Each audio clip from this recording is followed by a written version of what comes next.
What's up, beauties? Welcome back to my channel. So in today's video, we will be discussing 12 business expenses that you should be paying for in your business. So if this is something that you are interested in knowing, then keep on watching. But first, if you have not already, go ahead and hit that subscribe button and also turn your post notification bell on so you won't miss when I upload. But without further ado, let's just hop right into the video. So when you think about business expenses, this is basically just going to be everything that you pay for in your business. Expense is just a professional way of saying bills, in other words. So I'm going to give you guys the 12 business expenses that you should be paying for in your business, starting with the first one being obviously your product or the service that you offer. This is always going to be a business expense. Inventory is always going to be a business expense that you will have, especially depending on the type of business that you run. Even if you're a service-based business and you offer services, that's still going to be an expense at some point, because the tools and things that you're going to need in order to offer that service. So say for instance, you have a cleaning business. Obviously you're going to need cleaning supplies, you're going to need equipment, etc. And that is going to go into that category as far as product and service. So that will be the first business expense that you will have and you'll be paying for in your business. The second business expense that you are going to be paying for is a website. It's 2022, and especially if you are running a online business, you want to make sure that you have a website. You want to have a way to where people can check out and pretty much buy your products and services all around the clock. You don't want them to be DMing you or waiting for a response from you so that they can pay for your services. You want to have a way to where people can purchase from you, whether you're sleeping, whether you're on vacation, whatever the case is. You want to make it as easy as possible, and having a website, it'll give you that ability to do that. I'm going to always recommend Shopify. This is not sponsored whatsoever. That is just a website that I've fallen in love with. I run my businesses off of Shopify, and it has just been a great platform, especially with just the apps and just integrations and things like that they offer. So the second business expense that you're going to need is a website. Lowest plan that they do have on Shopify is the $29 plan. It's not really that expensive. $29, we spend that on food or just miscellaneous stuff every day. So the third business expense that you are going to need to have is a professional email. Girls, stop using the @gmail.com, especially if you are running a business. Especially when you get to the point where like you are talking to investors, you are inquiring about business loans, business credit, etc.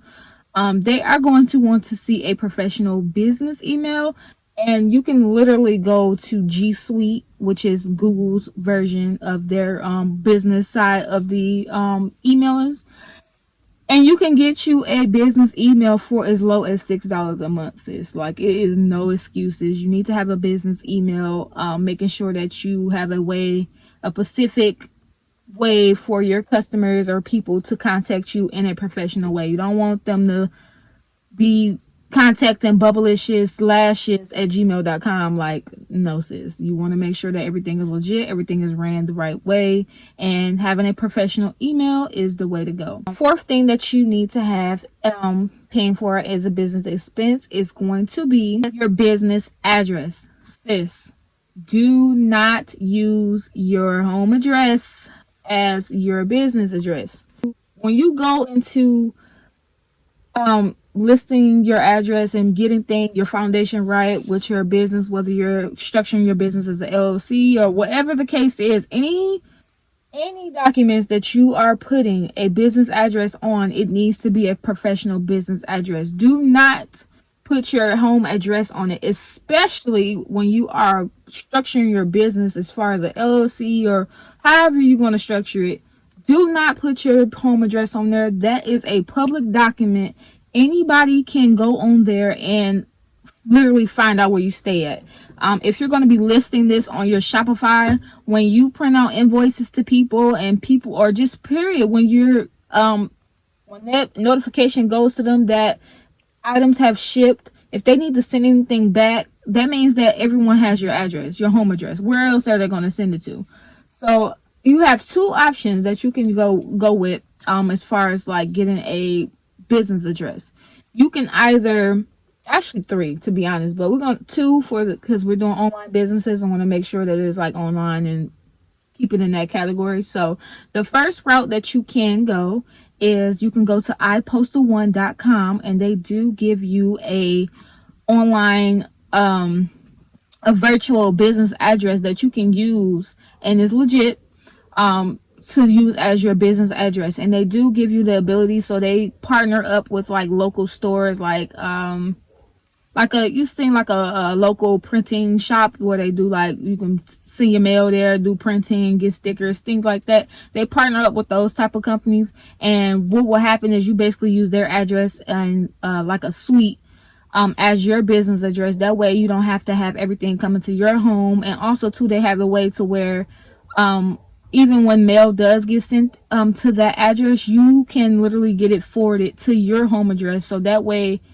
your address is not out there. The second way that you can get a business address is you go to your local USPS store, and or just go online, to be honest, and just go on there and apply for a virtual address with with the one that has the physical address option. Don't go with just a regular PO box, because a lot of things that you'll be doing in business, they don't allow you to use PO boxes. So you want to make sure that you select the option that gives you the physical address, but it's a virtual, a PO box. So you can do that. The next thing that a business expense that you'll wind up paying for is going to be QuickBooks. QuickBooks is a way that you can keep all of your accounting and everything all in one place. You don't want to be scrambling at the last minute, especially as a business owner trying to file your taxes. You want to make sure that everything is all in one place. You can literally connect your QuickBooks to your bank accounts so that everything can automatically like just be put in there. You don't have to, like I said, be saving 5,000 receipts, scrambling through things, trying to figure out what was a business expense and what was a personal expense. Everything can literally be in the same spot. It is very beneficial. It's a great tool to have. If you can get it as soon as possible, I would recommend doing that. If not, when your business starts generating money consistently, then that will be the timing to get it, but you want to just get it as soon as possible whenever you can. So next, which is the sixth business expense that you are going to need, is some type of email marketing platform, whether this be MailChimp, ConvertKit, whatever the case is. You want to have a way to where you are sending emails to your customers, informing them of things that's going on in your business, whether you're having a sale, whether you just want to communicate with them, whatever the case is. We don't own these social media platforms, or however you are presenting your business to the world. So you want to make sure that you have a way that you are collecting some type of information so that you can always be in contact with your customers.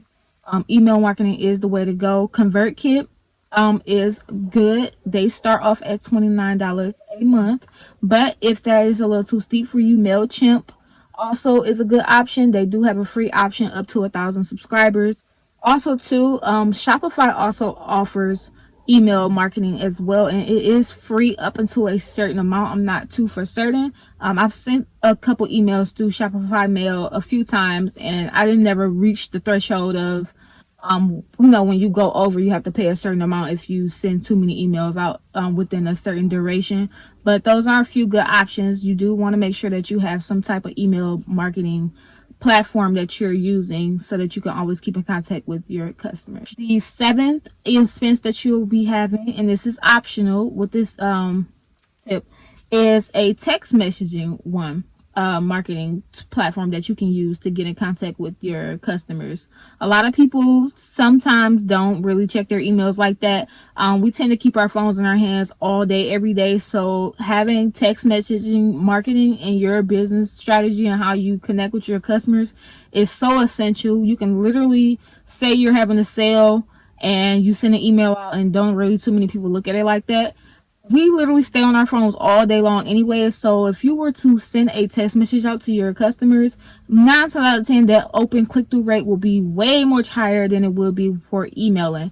And a couple platforms that you can use is SMS Bump, You can use Text 180 and also Privy on Shopify apps. They have both email and text messaging that you can utilize as well. The eighth business expense that you want to utilize is going to be your marketing or your promo. How are you getting your business out there? Are you paying influencers? Are you looking up pages who have a huge following with the community that you are trying to reach? Obviously these pages are going to charge for you to post your content on their pages, so you want to make sure that you have a marketing budget or a promo budget put to the side each and every month so that you can reach people in a more multitude of way. We can do organic marketing all day long, but sometimes you have to pay for things. Sometimes you have to pay to get in front of a huge audience and just have more people knowing about you, and just really just get into the bag and just make sure that you have that marketing or promo budget put to the side. And that's going to be another expense that you have in your business. You want to make sure that you already have this mapped out. Make sure that this is already pre-planned, so okay, this month I went over budget with my marketing budget, or this month I could have used more money towards a certain thing in my marketing budget. So just having a marketing promo budget is is an expense that people sleep on and do not have, but it is very essential to you. The ninth business expense that you are going to need to allocate for is going to be coaching classes. You know what you know, and you want to make sure that you are always investing in yourself. You want to make sure that you are always taking courses and classes of things that can help you improve on whatever business that you are doing.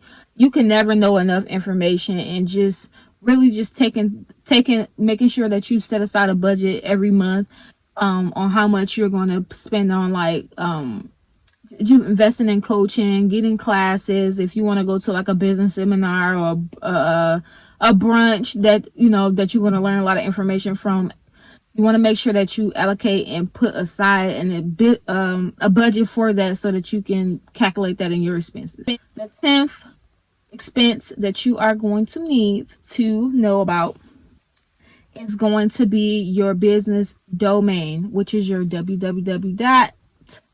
Your website. When you get on Shopify or whatever platform you decide to use, they do give you a free domain. Sis, do not, if you want to do it, that's on you, but I would not recommend you using that domain. Just go ahead and go on GoDaddy, sis. It's literally like $11.99 for the entire year. Or if you got a coupon code, they do be doing discounts, and they be as low as 1 cent or $1 or something like that for your first time getting a domain from them. Go ahead and get your domain. Go ahead and get it in your name that your business is, so that way just make the process easier. It's good for branding, it's good for marketing, and it's just good to just keep everything just cohesive. Just making sure that your website and everything is just make sure everything is correlated. It's literally, like I said, only $11.99 for the whole entire year. So you want to make sure that this is a business expense that you are going to need. 11th business expense that you are going to be paying for and you need is your LLC, or however you're going to structure your business. Depending on your state, because everyone's state is different. I live in Michigan, so my LLC was actually only $50. I have seen it go all the way up to almost $400 in other people's states. I will link down below a list of pretty much the website that shows you the 50 states and how much your LLC, if you want to go that route of how much it will cost you. But yeah, the LLC you do pay a flat rate fee, and every year you do have to pay, and this is another thing too that I did not know at first. You do have to pay yearly on your LLC to keep it active. I did not know that when I started my business until I got an email saying that, hey, your annual renewal is coming up and you got to pay a fee. It ain't really much. It's like $20, $30 or something like that. But still, it was still some unexpected that I did not know of. But yeah, you're gonna want to allocate and put aside your expenses for an LLC, and make sure that you at least set that little $20 to $30, or depending on what your state says the annual fee is. Just put that money to the side to make sure that you have it when it comes up. The last and final business expense that you are going to be paying for is taxes. This is a business expense that a lot of people do not talk about and discuss. It does not matter what stage your business is. If you make $1 in your business, it's going to be some type of taxes associated with it. You want to make sure that you're at least saving at least 25% in a separate business bank account for your taxes, so that at the end of the year, say you made $100,000, and they come hit you with the we need $25,000, or however the percentage is in it. You're not caught looking crazy at the end of the year because you did not budget for that expense. You want to make sure that you set aside a budget and make sure that you are calculating that in your expenses when you are going and calculating everything up. You do not want to play with Uncle Sam. Uncle Sam don't play. Just make sure that you keep it together, keep it cute, make sure that everything is good and ready to go. But this is the end of this video. I gave you guys 12 business expenses that every small business owners, every entrepreneur should be paying for in 2022. It's good to know about the different types of expenses, especially the main ones that come up, because a lot of people don't talk about it, and you just want to know. You don't want to get caught off guard or surprised. Stay ready so you don't have to get ready, sis. Okay, this is the end of this video. If you made it all the way to the end and you liked it, please give it a huge thumbs up. Also too, if you have not already, be sure to hit that subscribe button, and also make sure you turn your post notification bell on so you won't miss when I upload. But until next time, you guys,